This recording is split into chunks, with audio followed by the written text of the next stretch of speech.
Hi friends, welcome to my channel Srinivas Golepelli. पिछले practice set 8.1 और 8.2 में हमने देखा था, पहले प्रैक्टिस सेट में हमने देखा था how to construct quadrilaterals. Given information use करके हम क्वाड्रिलेटरल को कैसे कंस्ट्रक्ट करता है ये हमने देखा था। 8.2 में हमने कुछ क्वाड्रिलेटरल्स जैसे कि रेक्टेंगल, स्क्वायर, रोम्बस इनके बारे में पढ़ा था और इनके कुछ प्रॉपर्टीज़ हमने पढ़ा था और बेस्ड ऑन दूस प्रॉपर्टीज़ हमने प्रॉब्लम सॉल्व किया था। अब 8.3 स्टार्ट करने से पहले हम यहाँ पे जो है कुछ टाइप्स ऑफ क्वाड्रिलेटरल जैसे कि पैरेललोग्राम है, ट्रेपेजियम है, काइट है, इनके बारे में पहले हम जान लेंगे, फिर बाद में हम प्रैक्टिस से 8.3 स्टार्ट करेंगे। अब फर्स्ट वन इज पैरेललोग्राम। अब ये पैरेललोग्राम क्या है? If opposite sides of a quadrilateral are parallel to each other then it is called parallelogram. A quadrilateral having opposite sides parallel is called as parallelogram. यानी कि ये दो वे से हम डिफाइन कर सकते हैं। अब ये डिफिनेशन क्या कहता है पैरेललोग्राम का? Opposite pairs of sides are parallel. Suppose एक क्वाड्रिलेटरल है। Now this is a quadrilateral A B C D. अब इसमें अपोजिट पेयर्स यानी कि side A B is parallel to side D C and side A D is parallel to side B C. Opposite pair जो है वो parallel है, तो ये जो हो गया है पैरेललोग्राम। अब पैरेललोग्राम में अब ये दो लाइन एक दूसरे से पैरेलल है, अब ये दो लाइन एक दूसरे से पैरेलल है, तो इनका जो लेंथ्स होते हैं वो भी इक्वल रहते हैं। यानी कि ये दो पैरेलल लाइन के बीच में जो लेंथ है वो इक्वल रहेगा, ये दो पैरेलल लाइन के बीच में जो डिस्टेंस है वो इक्वल रहेगा। सो यहाँ पे पैरेललोग्राम में और एक प्रॉपर्टी भी आता है, अपोजिट साइड्स आर कॉन्ग्रुएंट या opposite sides are equal in length. यानी कि जितना ए बी रहेगा उतना डी सी रहेगा, जितना लेंथ ए डी का रहेगा उतना ही लेंथ बी सी का रहेगा। अब ये जो होता है थोड़ा सा रेक्टेंगल के जैसा सिमिलर लगेगा आपको, क्योंकि रेक्टेंगल में भी opposite sides are equal in length होते हैं और अब रेक्टेंगल में कंडीशन ये रहता है कि एवरी एंगल मेजर्स 90 डिग्री। यहाँ पे कोई एंगल का कंडीशन नहीं है। अब पैरेललोग्राम का एक एंगल 90 डिग्री हो गया है। अब ये 90 डिग्री है, अब ये दोनों एक दूसरे से पैरेलल है, तो ये दो एंगल्स का पेयर हो जाएगा। सप्लीमेंट्री एंगल्स दोनों का टोटल 180 रहेगा। ये 90 डिग्री है, इसके लिए ये भी 90 डिग्री रहेगा और सेम वे 4 एंगल्स 90 डिग्री रहेंगे और ये बन जाएगा रेक्टेंगल। इनकी पैरेललोग्राम में एक एंगल का मेजरमेंट अगर 90 डिग्री है तो वो बन जाएगा रेक्टेंगल। अगर 90 डिग्री नहीं है, 90 डिग्री से कम है, 90 डिग्री से ज़्यादा है तो वो पैरेललोग्राम ही कहलाएगा। सो इट मीन्स ये जो पैरेललोग्राम है ये लार्जर ग्रुप ऑफ क्वाड्रिलेटरल है compare to rectangle. Every rectangle is a parallelogram. हर रेक्टेंगल जो है वो पैरेललोग्राम को प्रॉपर्टीज जो भी है वो सेटिस्फाई करता है, लेकिन every parallelogram is not a rectangle. इसका उल्टा नहीं होता है, हर पैरेललोग्राम रेक्टेंगल नहीं होता है। वही पैरेललोग्राम जिसका एंगल 90 डिग्री रहेगा, एक एंगल में भी अगर 90 डिग्री रहेगा तो वो पूरा पैरेललोग्राम रेक्टेंगल बन जाएगा। यही एक बेसिक डिफरेंस है पैरेललोग्राम और रेक्टेंगल में। अदरवाइज जितनी प्रॉपर्टीज हमने रेक्टेंगल के पढ़े हैं, अभी हमने देखा है रेक्टेंगल क्या है, पैरेललोग्राम है, सो वो सारे प्रॉपर्टीज पैरेललोग्राम में भी एप्लीकेबल है। जैसे कि opposite angles are congruent, diagonals are bisecting each other, diagonals are equal in length. ये सारे जो प्रॉपर्टीज है ये पैरेललोग्राम के ही प्रॉपर्टीज है जो हमने रेक्टेंगल में भी पढ़ा था। अब सेम वे पैरेललोग्राम से हम बहुत कुछ डिफाइन कर सकते हैं। If adjacent sides of a parallelogram are congruent. अब ये पैरेललोग्राम है, दोनों अपोजिट साइड्स पैरेलल है। अब एडजेसेंट साइड्स यानी कि ए बी और ए डी ये अगर इक्वल है, ये दोनों इक्वल है। अब पैरेललोग्राम है, so A B is equal to D C, A D is equal to B C, यानी कि यहाँ पे क्या हो गया है, चारों साइड्स इक्वल हो गया है। अब ये पैरेललोग्राम हो गया है रोम्बस। तो पैरेललोग्राम में अगर एक एंगल 90 डिग्री है, opposite sides are equal in length है या अपोजिट साइड्स पैरेलल है तो वो हो गया है रेक्टेंगल। पैरेललोग्राम में एडजेसेंट साइड्स आर कॉन्ग्रुएंट, वो हो गया है रोम्बस। अब रोम्बस में एक एंगल अगर 90 डिग्री रहेगा तो बाकी तीनों एंगल भी 90 डिग्री हो जाएंगे और वो हो जाएगा स्क्वायर। यानी कि पैरेललोग्राम में जरा सा कंडीशंस अगर आते हैं तो it can be a rectangle, it can be a rhombus, it can be A square. यानी कि ये जो पैरेललोग्राम होता है ये सबसे बड़ा ग्रुप ऑफ क्वाड्रिलेटरल हो जाता है। सो पैरेललोग्राम के प्रॉपर्टीज है, opposite sides are parallel to each other, opposite sides are equal in length या opposite sides are congruent, opposite angles are congruent, diagonals are equal in length and diagonals bisect each other. These are the some of the properties of parallelogram. Now we will move next to the trapezium. If one pair of opposite side is parallel, then it is called as trapezium. अगर एक quadrilateral है और quadrilateral में एक pair है parallel, बाकी दूसरा जो पेयर है वो पैरेलल नहीं है, then it is called as trapezium. अब ये ट्रेपीजियम में P Q and S R parallel to each other. Angles made by parallel line जब हम पढ़ेंगे तो एक पेयर ऑफ एंगल्स होता है इंटीरियर एंगल्स, तो ये दोनों जो है वो इंटीरियर एंगल्स बनेंगे। So interior angles are supplementary, यानी कि angle P plus angle S हो जाएगा 180। Same way angle Q plus angle R हो जाएगा 180। So parallelogram, one pair of opposite sides, only one pair of opposite side is parallel.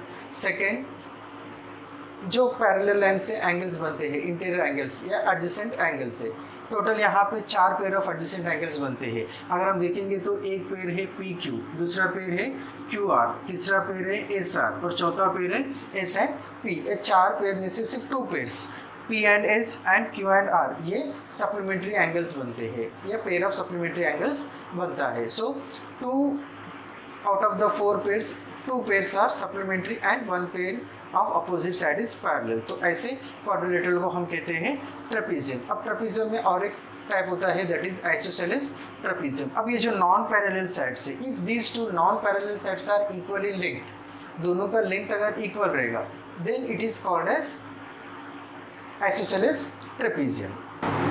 अब next one is kite. अब kite कैसा होता है, this is the, अब काइट तो हमें सबको मालूम है। अब काइट में ये दोनों जो एडजेसेंट साइड होते हैं ये दोनों इक्वल होते हैं और ये दोनों एडजेसेंट साइड्स इक्वली लेंथ होता है and one pair of diagonal is perpendicular bisector. अब ये जो डायगोनल है, ये लॉन्गर डायगोनल, 2 डायगोनल से, एक लॉन्ग होता है एक शॉर्ट होता है। Longer diagonal is the perpendicular bisector of shorter diagonal. और यहाँ पे एडजेसेंट साइड का एक पेयर कॉन्ग्रुएंट है और second pair of adjacent side is congruent. अब जब हम देखेंगे तो यहाँ पे ये भी होता है, ये जो एंगल्स है ये दोनों एंगल्स भी इक्वल इन मेजरमेंट होते हैं। So these are the properties of kite. Now using this properties we will solve practice set 8.3। अगर आप पहली बार मेरे चैनल में आए हैं तो मेरे चैनल को सब्सक्राइब कीजिए, साथ में बेल आइकन को प्रेस कीजिए ताकि कोई वीडियो मैं अपलोड करता हूँ आपको तुरंत नोटिफिकेशन मिलता रहेगा। और मैं जो वीडियोस बनाता हूँ स्टैंडर्ड 5 से लेकर स्टैंडर्ड 10 महाराष्ट्र बोर्ड के जितने भी मैथ्स के प्रैक्टिस सेट है, सारे स्टैंडर्ड के प्रैक्टिस सेट के वीडियोस मैं बनाता हूँ। Practice set 8.3 question number 1। एक parallelogram is given. Measures of the opposite angles of a parallelogram are 3x minus 2 and 50 minus x. Find the measure of all the angles. अब ये information दिया है कि अपोजिट एंगल्स का जो measurement है वो ये है, एक एंगल है 3x minus 2 और दूसरा है 50 minus x। Using this information हमें चारों एंगल का मेजरमेंट फाइंड आउट करना है। तो सबसे पहले हम जो प्रॉपर्टी यूज करेंगे वो है opposite angles of parallelogram are congruent. पहले हम ये प्रॉपर्टी यूज करेंगे, फिर हम पहले x का वैल्यू फाइंड आउट करेंगे। तो जब x का वैल्यू आ जाएगा तो हमें ये पेयर ऑफ एंगल जो है ये दोनों इक्वल रहेंगे। अब x का वैल्यू इधर 3x minus 2 में सब्स्टिट्यूट करें या 50 minus x में सब्स्टिट्यूट करें, आपको x का वैल्यू मिल जाएगा और यूजिंग द x हम रिमेनिंग दोनों एंगल फाइंड आउट करेंगे। So opposite angles of parallelogram are congruent. Therefore, 3x minus 2 is equal to 50 minus x. अब हम नेक्स्ट स्टेप में क्या करेंगे, x टर्म जो भी है वो लेफ्ट हैंड साइड में लेंगे और नंबर जो है वो राइट हैंड साइड में लेंगे। सो 3x, अब ये माइनस x जब लेफ्ट हैंड साइड आ जाएगा तो ये हो जाएगा plus x is equal to 50 minus 2 जब राइट हैंड साइड जाएगा तो हो जाएगा plus. So 3x plus x, this is 4x, 50 plus 2 52। अब यहाँ पे 4x, इसका मतलब है 4 into x। तो जब 4 राइट हैंड साइड में जाएगा, यहाँ पे मल्टीप्लिकेशन कर रहे हैं लेफ्ट हैंड साइड में, तो जब वो राइट हैंड साइड में जाएगा डिवाइड करेगा। So x is equal to 52 divided by 4। अब 4 से हम डिवाइड करेंगे, 4 1 ज़ा 4, 4 1 ज़ा 4, 1 और 2 12, 4 3 ज़ा 12। सो x इज इक्वल टू 13। तो हमें यहाँ पे हमें x का वैल्यू मिल गया है। इधर 3x minus 2 में सब्स्टिट्यूट करेंगे या 50 minus x में हम x के वैल्यू सब्स्टिट्यूट करेंगे।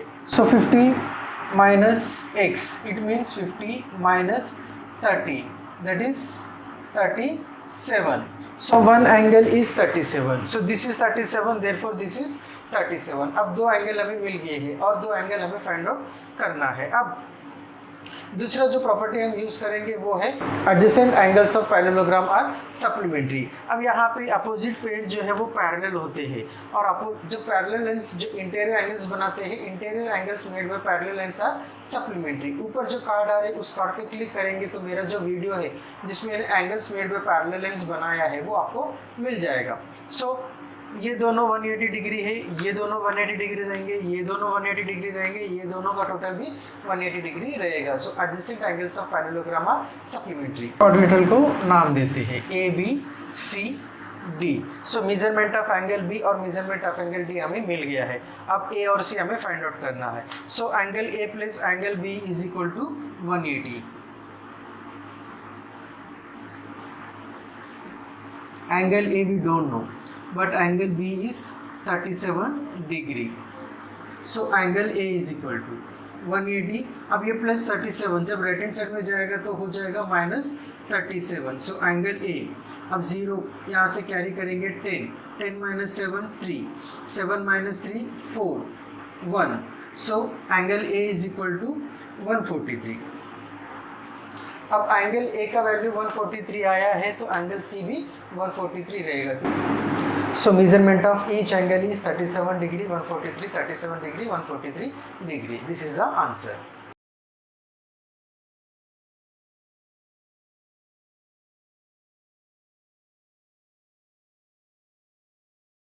Question number 2, referring this figure, यहाँ पे एक पैरेललोग्राम दिया है WXYZ, diagonals are intersecting each other at point O.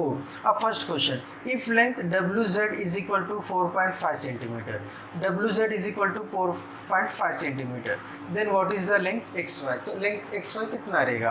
अब यहाँ पे प्रॉपर्टी हम यूज करेंगे opposite sides of parallelogram are equal in length, या opposite sides of parallelogram are congruent. तो यहाँ पे WZ अगर 4.5 सेंटीमीटर है तो XY भी 4.5 सेंटीमीटर आएगा। हम प्रॉपर्टी लिखेंगे फिर आंसर लिखेंगे।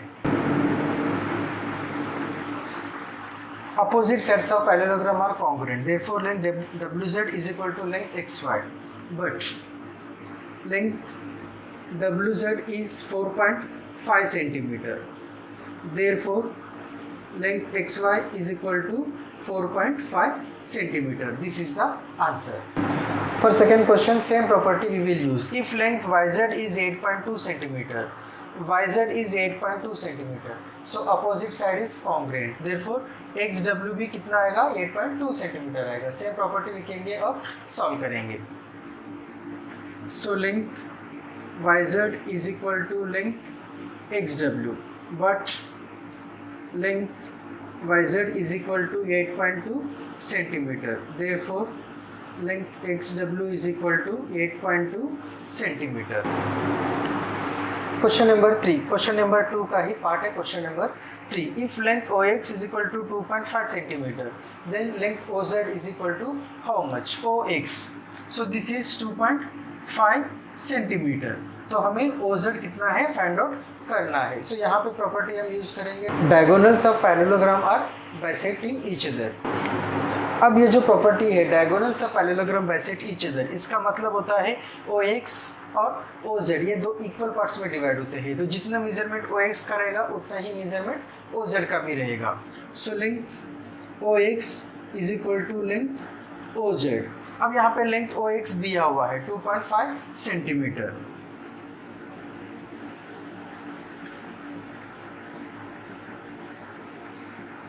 Therefore length OZ is also 2.5 centimeter. This is the answer. Fourth question, if WO is equal to 3.3 centimeter, then length WY is equal to how much? WO, this length is 3.3 centimetre. अब हमें find out करना है WY। इसके लिए भी हम same property use करेंगे diagonals of parallelogram bisect each other. अब diagonals of parallelogram bisect each other, इसका मतलब है कि ये जो पूरा डायगोनल WY है ये 2 इक्वल पार्ट्स में डिवाइड हो गया है। एक पार्ट है WO और दूसरा पार्ट है OY। Length of WO is equal to half of length WY. अब WY is how much 3.3 is equal to half into length of WY. अब यहाँ पे 1/2 है, जब वो लेफ्ट हैंड साइड में आ जाएगा वो हो जाएगा 3.3 into 2/1 is equal to length WY. So length WY is equal to 3.3 into 2 is 6.6 centimetre. This is the answer. Question number 5. If measurement of WZY, this WZY is 120, then find WXY. हमें एक find out करना है WXY and XWZ, और हमें दूसरा XWZ, ये दोनों हमें फाइंड आउट करना है. तो सबसे पहले हम प्रॉपर्टी यूज करेंगे opposite angles of parallelogram are congruent. Opposite angles of parallelogram are congruent, इसका मतलब होता है ये दोनों एंगल्स congruent है. So one angle is therefore measurement of WZY is equal to measurement of WXY. अब एक तो हमें दिया है 120, so WXY भी 120 रहेगा.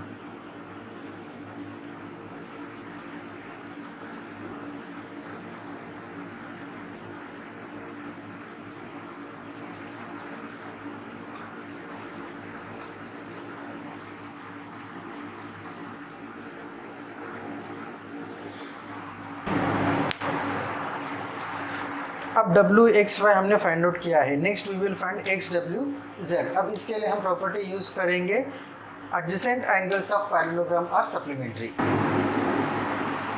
Adjacent angles of parallelogram are supplementary, therefore ये दोनों एडजेसेंट एंगल्स दोनों का टोटल हो जाएगा 180 डिग्री. अब XWZ वी डोंट नो, हमें फाइंड आउट करना है. Plus WXY is 120 is equal to 180. So measurement of XWZ 180. अब ये 120 जब राइट हैंड साइड में जाएगा तो -120 हो जाएगा. So measurement of angle XWZ is equal to 180 minus 120 is 60. This is the answer. Question number 3. Construct a parallelogram ABCD using the given information. यहाँ पे दो सेट्स दिया है AB और BC. AB is 3 centimetre, BC is 7 centimetre, और एक angle दिया है ABC 40 डिग्री. अब यहाँ पे AB में एंगल BR है और BC में भी एंगल BR है. अब ये जो BC है, जो ये लेंथ ज़्यादा है, तो ये हम बेस में लेंगे. सो जब हम रफ डायग्राम ड्रॉ करेंगे,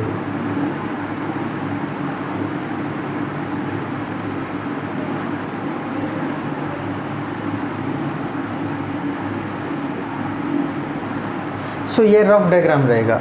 BC is 7 centimetre and AB is 3 centimetre. Angle B is equal to 40 degree. इतना ही इन्फॉर्मेशन दिया है. अब अगर हमें कम से कम 5 एलिमेंट्स का अगर इन्फॉर्मेशन मालूम है तो हम कंस्ट्रक्शन कर सकते हैं, और यहाँ पे 3 ही दिया है, तो यूजिंग प्रॉपर्टीज़ हम बाकी के 2 एलिमेंट्स फाइंड आउट करेंगे. अब opposite sides of a parallelogram are congruent, so जितना AB रहेगा उतना ही CD रहेगा, तो CD 3 सेंटीमीटर आएगा. सेकंड प्रॉपर्टी हम यूज़ करेंगे adjacent angles of parallelogram are supplementary. तो एंगल B और एंगल C दोनों को प्लेस करेंगे तो 180 आएगा. और यहाँ पे एंगल B 40 डिग्री है तो एंगल C 140 डिग्री है. पहले हम ये कैलकुलेट करेंगे, फिर कंस्ट्रक्शन करेंगे. सो पहले एक प्रॉपर्टी है opposite sides of parallelogram are congruent, therefore length AB is equal to length CD. AB 3 centimetre है, देयरफॉर लेंथ CD भी 3 सेंटीमीटर. फोर्थ एलिमेंट का इन्फॉर्मेशन मिला है. नेक्स्ट हम प्रॉपर्टी यूज़ करेंगे adjacent angles of parallelogram are supplementary. हम B और ये दोनों भी एडजेसेंट है और B और C दोनों एडजेसेंट है, कोई भी ले सकते हैं, लेकिन हम यहाँ पे बेस BC लिया है और एक B का एंगल हमें मालूम है, तो यहाँ पे C का एंगल अगर हमें मालूम रहेगा तो कंस्ट्रक्शन ईजी हो जाएगा. इसके लिए हम एंगल B और एंगल C का पेयर लेंगे. So measurement of angle ABC plus measurement of angle BCD is 180. अब ABC हमें मालूम है 40 डिग्री है, so 40 degree plus BCD is equal to 180. अब 40 डिग्री जब राइट हैंड साइड में आ जाएगा तो माइनस हो जाएगा, सो 180 minus 40 is 140. So measurement of angle C is 140. अब हमें 5 एलिमेंट्स का इन्फॉर्मेशन मिला है. अब now we can construct parallelogram ABCD. तो सबसे पहले हम BC 7 सेंटीमीटर ड्रॉ करेंगे. सो दिस इज BC 7 सेंटीमीटर अब हम नेक्स्ट क्या करेंगे, एंगल बी से एक एंगल 40 पे प्लॉट करेंगे, सी से एक एंगल 140 प्लॉट करेंगे। सेंटर ऑफ प्रोट्रैक्टर बी पे रखेंगे और ये बेस लाइन और ये जो बी सी है दोनों कोइंसाइड हो जाएंगे। आर्म जो है वो इस तरफ है, सो यहाँ से 40 डिग्री आएगा, 0, 10, 20, 30, 40। एंगल सी से हम 140। अब सी से आर्म जो है वो इस तरफ, तो 0 यहाँ से हम लेंगे, 90, 100, 110, 120, 130, 140। अब ये दोनों हम ज्वाइन करेंगे। नेक्स्ट हमें ए बी या बी ए 3 सेंटीमीटर, तो कंपोज यूज़ करके 3 सेंटीमीटर पे दोनों साइड पे हम आर्क्स बनाएंगे। So with the help of scale measurement करेंगे 3 सेंटीमीटर। सो बी से आर्क और विदाउट इसे बिना चेंज करते हुए सी से भी हम 3 सेंटीमीटर पे एक आर्क ड्रॉ करेंगे। अब यहाँ पे पॉइंट ए है और यहाँ पे पॉइंट बी है, दोनों को हम ज्वाइन करेंगे।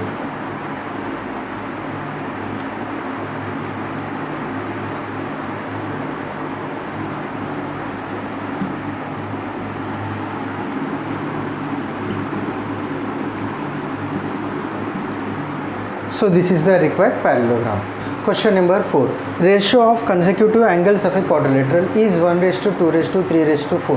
यहाँ पे quadrilateral दिया है, type of the quadrilateral नहीं बताया है। By using this information कि consecutive angles यानी कि if one angle is, ये angle suppose हम starting कर रहे हैं A से, तो A अगर 1 है तो B 2 रहेगा, C 3 रहेगा और D 4 रहेगा, या A अगर 1 है तो 1, 2, 3, 4 यानी कैसे लगातार कंटिन्यू आने वाले एंगल्स का रेशियो क्या है, 1:2:3:4। इतना ही इन्फॉर्मेशन दिया है। यूजिंग दिस इन्फॉर्मेशन हमें फाइंड आउट करना है चारों एंगल का मेजरमेंट एंड देन उसके बाद हमें फाइंड आउट करना है type of the quadrilateral with reason. अब यहाँ पे रेशो दिया है तो हम लेंगे let the common multiple be x। हमें याद रखना है जब भी रेशो का प्रॉब्लम्स आते हैं तो सबसे पहले हमारा स्टेप रहेगा let the common multiple be x। अब कॉमन मल्टीपल x हो गया है, यानी कि ये सारे रेशोज का एक कॉमन मल्टीपल है जो है वो x है। सो x जो है वो 1 को भी मल्टीप्लाई करेगा, 2 को भी मल्टीप्लाई करेगा, 3 को भी मल्टीप्लाई करेगा, 4 को भी मल्टीप्लाई करेगा। So the angles now become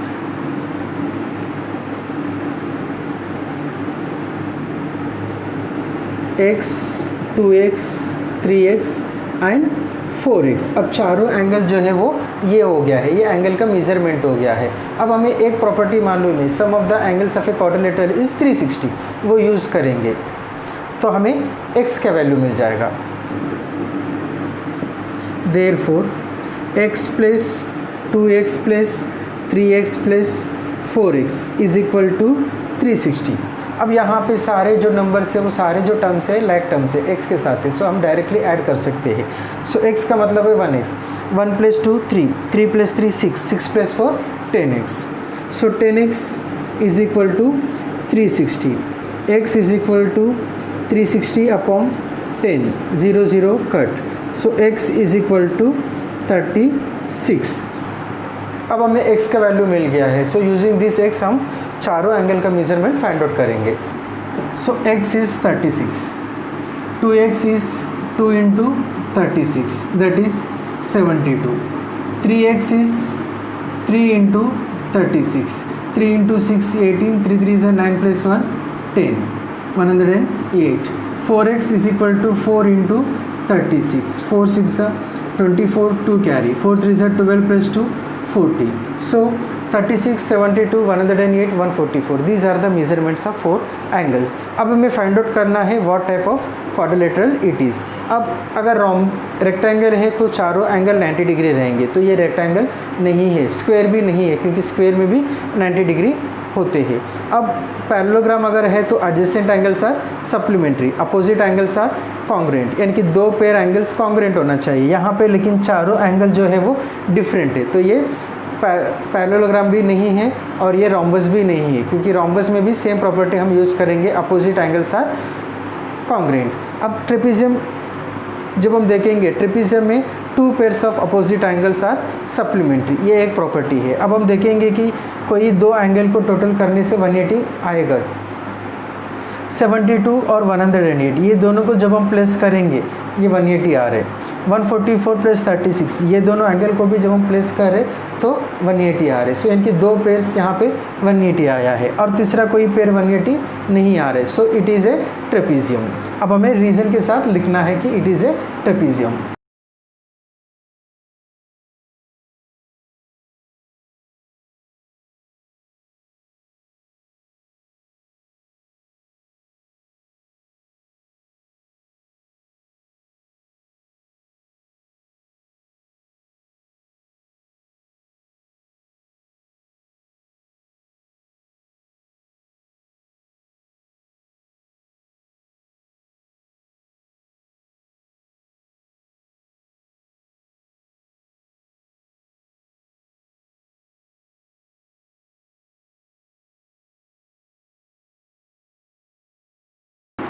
Since two pairs of angles are supplementary, it is a trapezium. This is the answer.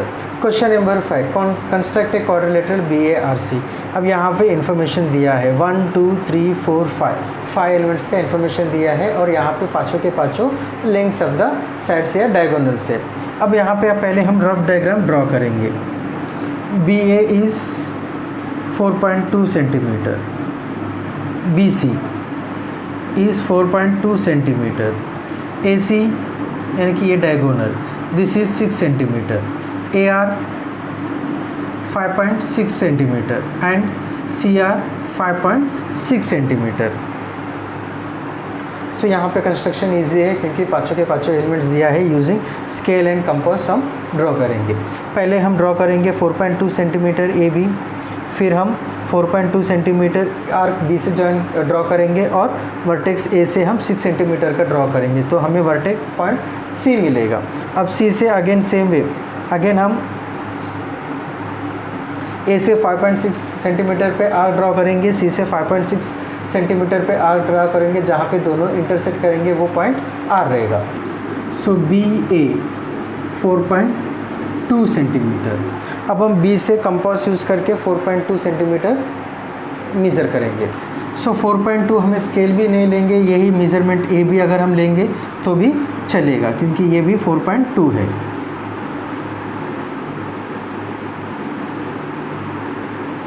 सो अब B से हम एक आर्क ड्रॉ करेंगे 4.2 सेंटीमीटर। अब ये जो आर्क मैं ड्रॉ करता हूँ थोड़ा सा बड़ा आर्क ड्रॉ करता हूँ क्योंकि एग्जैक्टली मुझे मालूम नहीं जो आर्क A से आ रहे वो कहाँ पे इंटरसेक्ट करेगा। इसके लिए ये थोड़ा सा बड़ा ड्रॉ करेंगे, हल्के से ड्रॉ करेंगे, चाहे तो बाद में हम इसे थोड़ा सा लाइटली इरेज कर सकते हैं। अब दिस इज़ 6 सेंटीमीटर। सो हम A से ड्रॉ करेंगे। जब A से हम आर्क ड्रॉ करेंगे तो आर्क जो है वो हम जब हम A से आर्क ड्रॉ करते हैं तो आर्क एकदम छोटा सा ड्रॉ करेंगे। अब ये जो इंटरसेक्शन है that is our point C। हम ज्वाइन करेंगे BC और AC।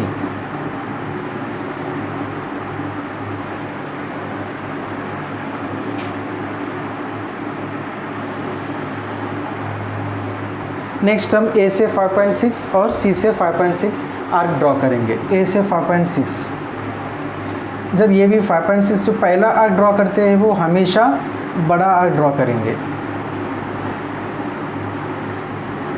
अब C से भी 5.6, सो इसे बिना चेंज करते हुए अब C से हम 5.6 पे दूसरा आर्क ड्रॉ करेंगे। अब जहाँ पे दोनों इंटरसेक्ट कर रहे हैं वो हमारा वर्टेक्स R रहेगा।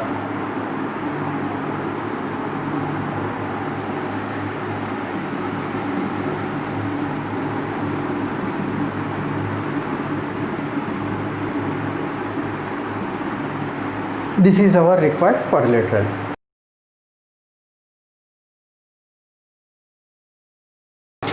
Question number 6. Construct quadrilateral PQRS. Given information is this. अब PQ, QR, RS, Q and R ये information दिया है। नेक्स्ट क्वेश्चन में ये पूछा है if the given quadrilateral is parallelogram. अगर दिया हुआ क्वाड्रिलेटरल जो है पैरेललोग्राम है तो इनमें से कौन सा इन्फॉर्मेशन जो है वो रिक्वायर यहाँ पे अननेसेसरी है। यहाँ पे नहीं भी अगर दिया तो हम कंस्ट्रक्शन कर सकते हैं। तो पहले हम कंस्ट्रक्शन करेंगे फिर बाद में वो सेकेंड पार्ट का आंसर हम बताएंगे। तो कंस्ट्रक्शन करने से पहले हम रफ डायग्राम ड्रॉ करेंगे। सो यहाँ पे PQ यहाँ पे दो एंगल दिया है Q और R, तो ये जो Q है R है यहाँ, और यहाँ पे QR भी दिया है, तो QR को हम बेस ड्रॉ करेंगे।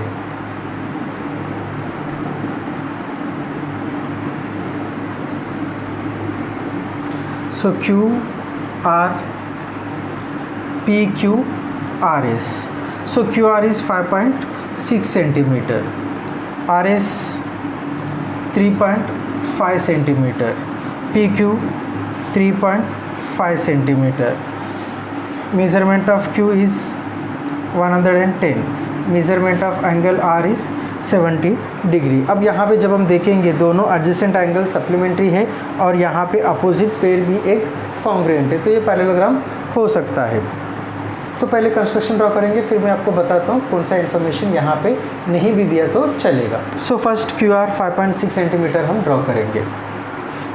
तो दिस इज़ 5.6 QR 5.6 सेंटीमीटर। अब angle Q 110, angle R 70 degree, ये दोनों एंगल हम प्लॉट करेंगे। सो Q से 110, आर्म इस तरफ है तो 0 यहाँ से आएगा, 90, 100, 110।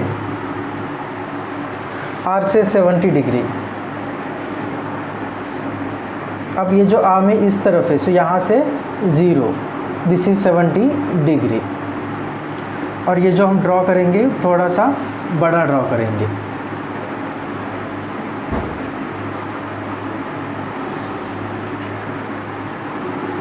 सो this is 110 and this is 70। अब QP is 3.5 centimetre, RS is 3.5 centimetre. So circular compass से हम 3.5 सेंटीमीटर लेंगे और दोनों आर्क ड्रॉ करेंगे। अब ये दोनों को हम जॉइन करेंगे। RS, अगर हम मान लेते हैं कि ये क्वाड्रिलेटरल जो भी दिया है वो पैरेललोग्राम है। अब यहाँ पे हमें बेस ड्रॉ किया है, एंगल Q, एंगल R ये दो दिया है। सिर्फ QP अगर दिया है, यानी कि यहाँ पे PQ दिया है, अगर RS 3.5 सेंटीमीटर ये इन्फॉर्मेशन नहीं भी दिया हो रहेगा, लेकिन अगर ये दिया है कि पैरेललोग्राम है तो हमें चल जाता था, क्योंकि हम PQ जितना रहेगा उतना ही मेजरमेंट RS रहेगा। तो यहाँ पे आइदर ये दोनों में से कोई एक नहीं भी दिया तो भी हम कंस्ट्रक्शन कर सकते थे, क्योंकि यहाँ पे पैरेललोग्राम करके अगर दिया हुआ तो। So this is the answer. उम्मीद करता हूँ कि ये वीडियो आपको पसंद आ गया है। अगर पसंद आ गया तो लाइक कीजिए, कमेंट कीजिए और मेरे चैनल को जितना हो सके उतना आपके फ्रेंड्स के साथ शेयर कीजिए और मुझे मोटिवेट कीजिए ताकि ऐसे ही वीडियोस मैं और आपके लिए बनाऊँ। Thank you for watching the video.